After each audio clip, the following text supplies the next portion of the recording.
In September of this year, the building conversation around artificial intelligence and its role in the art world reached a climax of sorts when, to the shock and dismay of artist communities on Twitter, a piece of AI-generated art won a state fair art competition in Colorado.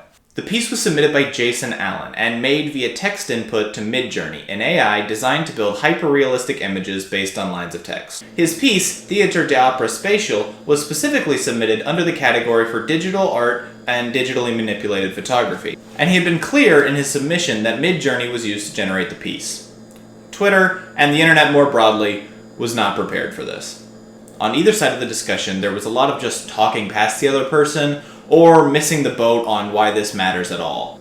Artist communities rightfully saw the story as an attack on their livelihood, or even a form of theft. But these very real, material concerns quickly expanded outward into claims about AI's value in art as a whole, or rather, its inherent lack of value. On the other side, well, it was mostly chuds. Guys who either jumped into the scene and wanted validation for the art it took them at most a few hours to make, or guys who were incredibly turned on by the fact that there was now a robot that could generate infinite pictures of Victorian cat girls. Or at least that was what became the face of the AI art movement. The broad response was, rightfully, mockery. An AI guy posts a weird, pretentious tweet about the hidden depth and soul behind a random piece, and people jump into the quote retweets to mock it. This response is painfully similar to what we saw in the mass hysteria that was NFTs, and I think in a lot of ways this is the continuation of that debate. On one side, a largely left-wing critique of the real material impact that the art has on the world, and on the other, a politically ambivalent horde of crypto bros, regurgitating the attitudes and sentiments they get from their hyper-capitalist leaders. Unlike NFTs though, AI art has the potential to be beautiful, interesting, and an avenue for social critique, so in this video, I'm going to try to do both sides justice. First, a fair look at everything the AI art movement has to offer, and its place in art history, and then a look at its potentially dystopian current form. There is a lot to talk about.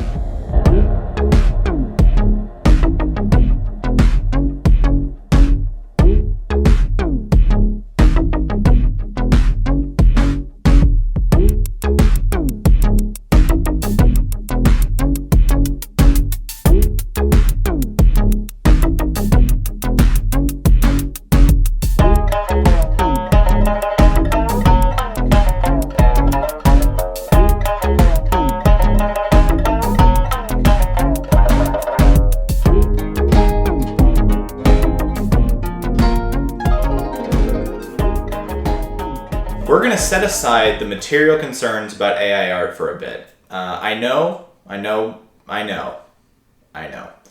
But I just want to look at the concept in a bubble and see if there's anything worth salvaging there. Spoilers, I do think there is, yes. First though, we need definitions, because of course we do. What self-respecting video essayist doesn't spend 10 minutes defining their terms? When we talk about AI art, what do we mean specifically? Well, right now, the common use definition, and probably what all of you are thinking of, is the arrangement that Jason Allen used to create his piece. That is, an artist collaborating with an AI to produce a final output. I understand that referring to Jason Allen or other AI artists as artists is a little bit contentious, but just stick with me here for a second. This framing is a little inaccurate. Instead of conceptualizing AI as a binary that is either present or absent in a given work, it's probably best to think about AI as a spectrum. That is, a spectrum of human involvement.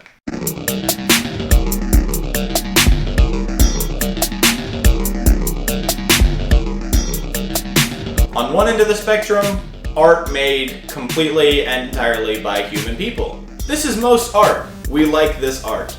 And on the other end, if it is indeed possible, art made entirely by artificial intelligence. And we'll get into that in a bit. I prefer this framing because, from everything I've seen, the world of AI art is way more broad than the world of Jason Allen and his compatriots. Allen relied almost entirely on Midjourney for the creation of his piece, Theatre d'Opera Spatial, and this is the reason why I think most people initially rejected him. Midjourney is very simple to use. It relies on single-sentence text descriptions to generate the image. If you wanted to put it on the spectrum, Midjourney art would be very far to the right of the spectrum then. People are barely involved in the process at all. Some useful terms going forward. Pre- and post-curation are essential processes for any kind of AI art. Pre-curation being the content you choose to train the AI on, and post-curation being the process of digging through the potentially infinite outputs to find some things that you think are artistically interesting. To look at Jason Allen, he was using Midjourney, so there was literally no pre-curating. His influence over the piece was as an essay prompt and as a post-curator, running the simulation over and over until the machine gave him something that he thought passed as art. Because this was the story that broke AI art into mainstream discussion, this is the framing that has persisted for the past couple of weeks.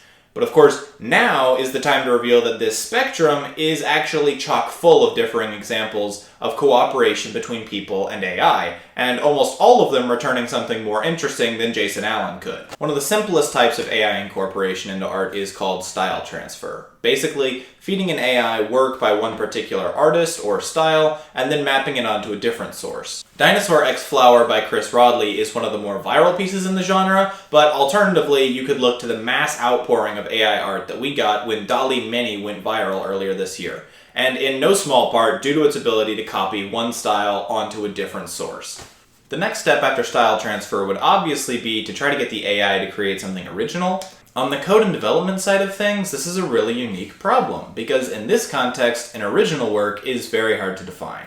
AI art, in the traditional sense, must be trained on existing work. It has to learn patterns, and to do that, it needs a database. Based on that, I have my doubts that AI could ever produce something that isn't derivative in any way. Even if you could, it's good to remember that training an AI on your own material, public domain art, or anything you have permission to use is totally fine. How you source your pre-curated works is really what this comes down to, but they do not have to be stolen. Mario Klingemann is an AI portraitist who feeds his AI a combination of videos, photos, and stick figures. But because of this relatively loose pre-curation, he has to do a lot more work on the other end to find something he thinks is actually interesting. He estimates that only 1 in 50 of his AI's pieces are actually anything other than repetitive garbage. And so it seems clear to me that at least one person is required to curate the art, and many more people's works are likely needed to train it. Even if you get around the problem of pre-curation, you'd still have to find an output that is different enough from human works that we would identify it as original. And even if you can do that, you'd have to make sure not to overcorrect. An AI being asked to make something original might very well make something that is so original we don't even identify it as art. Because an AI doesn't know jack. If you let it, it will literally just generate random garbage. Okay, so for now and for the foreseeable future, it's very hard to imagine an AI that is not in some way reliant on human pre- and post-curation. But maybe then AI's best role is as a collaborator or as a tool rather than an outright creator of art. Audio programs like Amper and Incense Super utilize AI to make new sounds for musicians by combining characteristics of existing instruments and then allowing a musician to play around with that output as a component of their own work. And if you wanted to look at a completed project, Sight Machine is a live music performance with an additional AI visual component. The 4 performers are being filmed by a series of cameras, and that feed is being used as the input for a variety of algorithms for Computer Sight. These are algorithms used all over the place in the real world, many of them with only dubious consent from their targets. Sight Machine exists then as a way to remind its viewers that in the 21st century, cameras are not a neutral presence. And we could stop here, right? Whether or not you're a fan, it's very hard to deny the clear artistic statement and vision behind Sight Machine. Artificial intelligence not only can create value, but as a tool is capable of creating art that isn't even accessible by any other means. The AI only represents maybe half of the Sight Machine performance, but is nonetheless a compelling case for AI deserving a spot in the art scene more broadly. AI can, at the very least, be used to create original art and meaning. But that's not what Jason Allen did, is it? No. He wasn't collaborating with his AI, he was barely involved in the process at all. And you're right.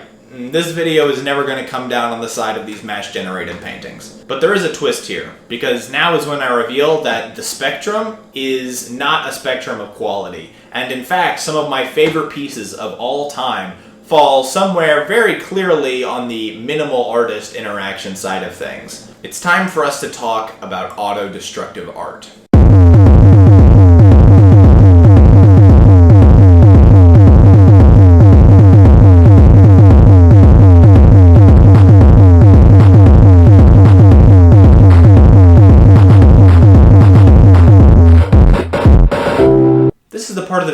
to start making arguments that people engaging with good faith might actually disagree with. Because I want to talk about how an artist's involvement in creating that final output is not the deciding factor in how we interpret it. Or rather, why a piece with little to no post-curating can still be incredibly interesting. It turns out that in that respect, AI art actually has a really strong historical precedent to lean on. Autodestructive art was started in 1959 by Gustav Metzger. The basic premise behind works in the form is that an artist will create a given environment, and then he leaves it alone. Environmental changes, whether they be chemical or mechanical, will influence the piece and change it into something else. But the artists themselves have little to no influence on what that final product actually looks like. Metzger's seminal work and the pieces that brought autodestructive art into the mainstream discussion were a series of live public performances. With government buildings as a backdrop, Metzger would paint on a plastic canvas with acid, the immediate effect being the corrosion of the plastic and the revealing of the society behind it. Before we can go any further though, it's crucial to understand that autodestructive art is, first and foremost, an anti-capitalist art. Its main vehicle has always been the product of industry, and the artist intentionally removes himself from the situation to show to the audience their own lack of control in their current political environment. It isn't a nihilistic work, but rather one that seeks to inspire political activism in its viewers. Let's take a look at a few more pieces with that in mind. John Latham's Towers of Scoob Ceremonies are some incredibly controversial pieces. The basic premise across these demonstrations was a constructed chimney of books is Scoob backwards, which was promptly lit on fire. Latham had a habit of giving incredibly mixed messages about the intention behind his work, but it's obvious to me that they're designed to create outrage. Outrage at Latham personally, or outrage over the Nazi book burnings, which was something that was still fresh in the mind of its audience. Metzger directly lost almost all of his family in the Holocaust, and the two were close enough to organize events and demonstrations together, so it's clear to me that this very surface-level reading of the text was discussed between them at some point. Something as visceral as a book burning is impossible to experience passively. There is a political message there, and it makes itself known through its bold presentation. Okay, so this is a little bit of a diversion, but there was one piece I found while researching for this video that was so amazing, I could not leave it out of the video. Jean Tinguely's Homage to New York was a massive 23 by 27 foot sculpture consisting of electric motors, bicycle wheels, discarded musical instruments, glass bottles, literal garbage, and an entire go-kart. And the whole thing was designed to spectacularly fall apart and destroy itself. It was commissioned from Tinguely by the New York Museum of Modern Art and lasted exactly 27 minutes during its one-night performance. It was loud enough that Tinguely was actually fined by the city for disturbing the piece, and ultimately, the massive sculpture burst into flames. Once pieces of it started breaking off and flying into the audience, firefighters intervened, and the piece was brought to a close. I doubt I have to tell you what the intended metaphor behind Homage to New York was. At the same time, though, it's also easy to imagine a digital version of the piece. Some kind of software that spuriously creates content while destroying itself. I think that AI art maps very cleanly onto at least some forms of autodestructive art. It was designed to comment on both the material conditions of capitalism at the time and the Industrial Revolution, and it did that by removing a sense of artist control from the work. In today's society, though, AI art, I think, has the potential to be that same radicalizing art movement. One that could comment on, massive tech companies who, along with late-stage capitalism, seem to be dragging us to a dystopian hellscape. And you know who would agree with that? Gustav Metzger. Because guess what, bozo? He was still kicking by the time AI started to be utilized by artists, and he had some thoughts. Null Object is both a foray into AI art by our favorite guy, and an attempt to remove as much of the artist from the piece as possible. The sculpture, which looks like this, was carved by a robot. The robot was getting its instructions from an algorithm, and the algorithm was making its instructions based on EEG readings of a human mind. So, we haven't fully escaped people, but if that wasn't enough abstract removal for you, Gustav's idea was to, via meditation, think about nothing. So, we have nothing being turned into shapes, being turned into art. And its metaphor is painfully relevant today. AI does threaten to take the artist out of art, and this sculpture can serve to comment on those risks, as well as being a cool, weird cube. Even as far back as 1960, Metzger was experimenting with ways to mix computer algorithms into his autodestructive art. His proposed piece, 5 Screens with Computer, was designed to be a destruction prompted by a rudimentary AI. The screens would be both displaying images controlled by a program and, in a random sequence, gradually destroyed by an algorithm. The idea was that it would take in data from all aspects of its environment. The number of people, time of day, atmospheric noise, stuff like that, and it would use that data to eject random portions of the screen. As far as I can tell, this would have been similar to slowly adding more and more dead pixels to a monitor over time, but instead of a little black square, it's literally shooting a piece of the screen out into the audience. The piece was, unfortunately, never constructed, but its purpose and value remain clear, at least to me. It's about the futility of mass data harvesting, and that process is inherently dangerous to the population. 5 Screens with Computer, then, was shockingly accurate in its predictions about tech companies and government surveillance. Null Object and 5 Screens with Computer are both auto-destructive art and AI art, and they both have prescient criticisms of capitalism and technology. Artificial intelligence is not a monolith. It does what we tell it to. To quote Jason Allen, "The ethics aren't in the technology, it's in the people." All of this is just to say that AI can be a valuable tool for artists, and not in spite of, but often because of the fact that it minimizes artist input. But now we have an obligation. The auto-destructive works of Gustav Metzger only represent the best possible scenario for the incorporation of AI into art. What's the worst scenario?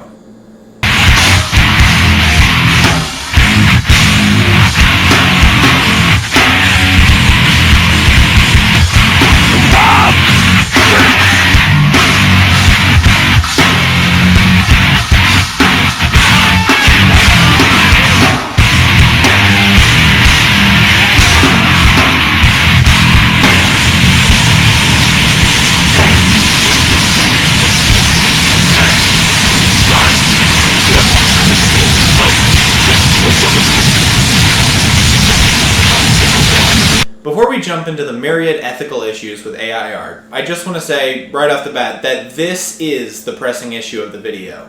Hopefully I was able to persuade you that AI art can be interesting, but it's a lot more important that you understand the risks. Not that most of what I've covered has any risks at all, though. This section is specifically all about the various text-to-image tools that we have now.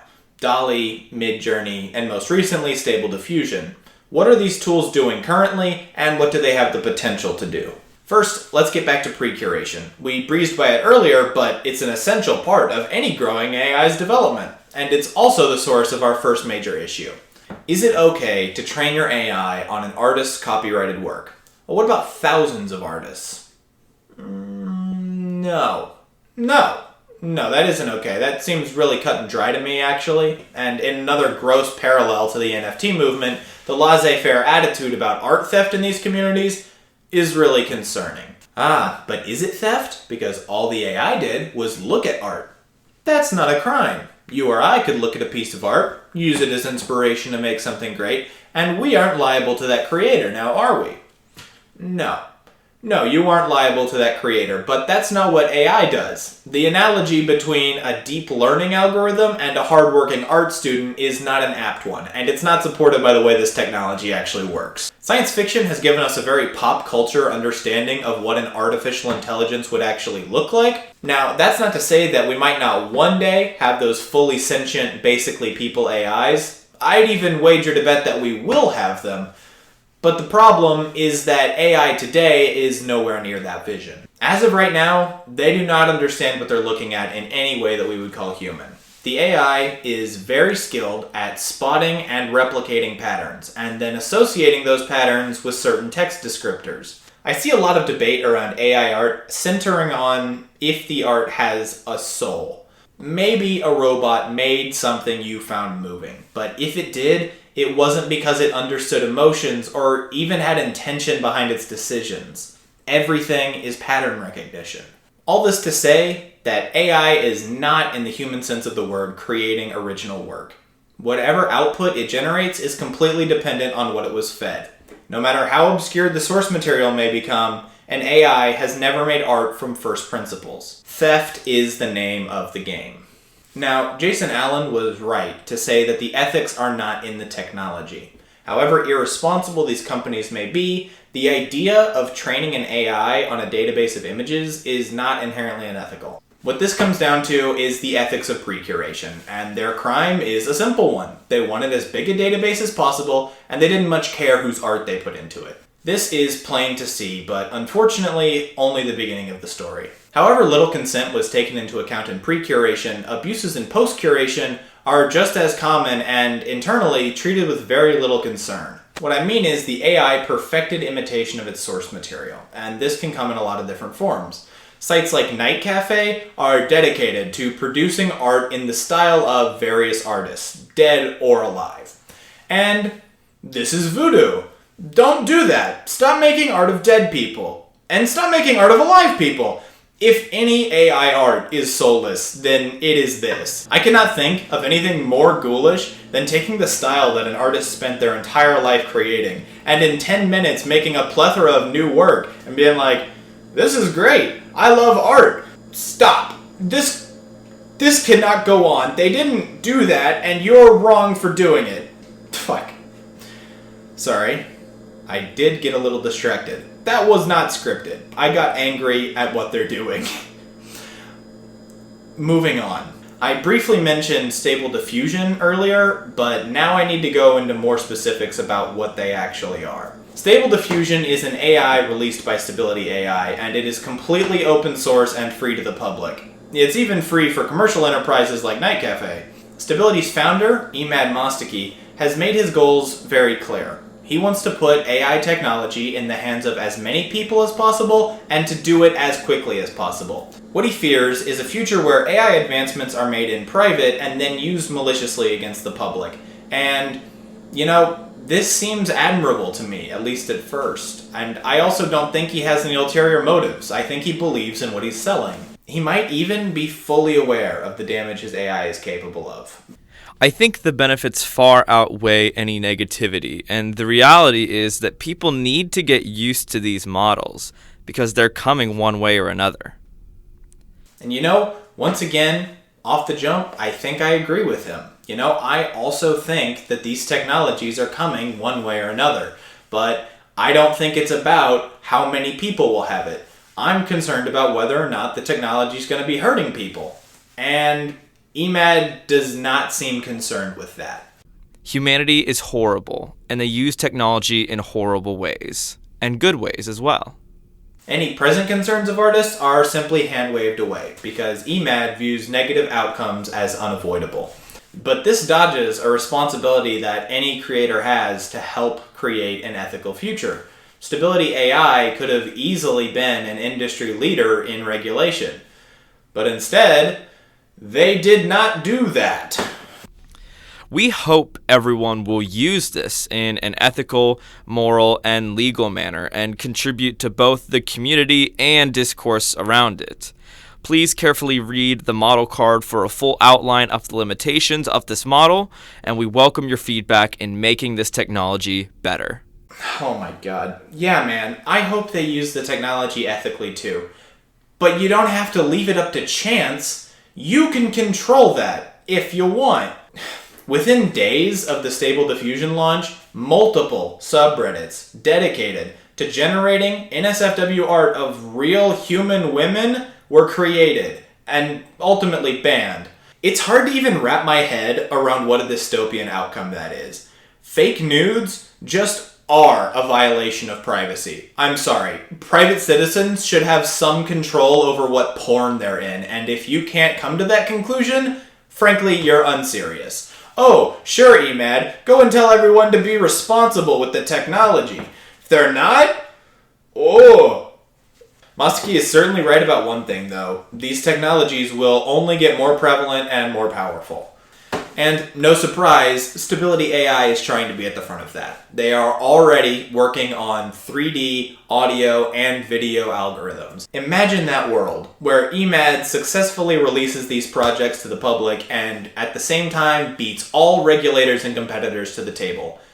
It is a disaster. We've all been vaguely worried about a future deepfake crisis for a while now, and this would be that on nightmare mode. I don't think the consequences of releasing deep learning AI video generation to the public without any kind of legal framework can be understated. You can watch Black Mirror for that. The point is, if this is Ragnarok, maybe we should try delaying it, instead of making Ragnarok open source and free to download on GitHub. AI art has a scary immediate future and an outright dystopian long game. This is not and should not be a debate about if robot Victorian cat girls count as art. What is being sold to us now as a democratization of art is anything but. Art was already a tool for the people. What power will a future artist union have if there's an army of robot scabs willing to work for free? AI art is one more technology to throw on the growing heap of dreams by techno-utopians who have imagined for us a future, but seek to realize it through capitalist development and blatant ignorance about the negative consequences of their actions. I'm not the one to prescribe a solution here, but I do know a bad one when I see it. And I don't know, maybe we should listen to artists when they talk about art instead of weird tech CEOs. That's all. Oh my god, thank you for watching the entire video. I kinda can't believe you did that. I'm gonna say it, you should like and subscribe. You should do that. Do that to my channel right now. If you aren't convinced, go watch another video. You aren't doing anything important, I know it. So go and watch one of my other videos, which I have helpfully put on the screen for you, I hope. Also, follow me on Twitter and on Twitch and down the street at night. Follow me anywhere. Give me things. Give me attention. That's what I want. More than anything. Give me attention. Now.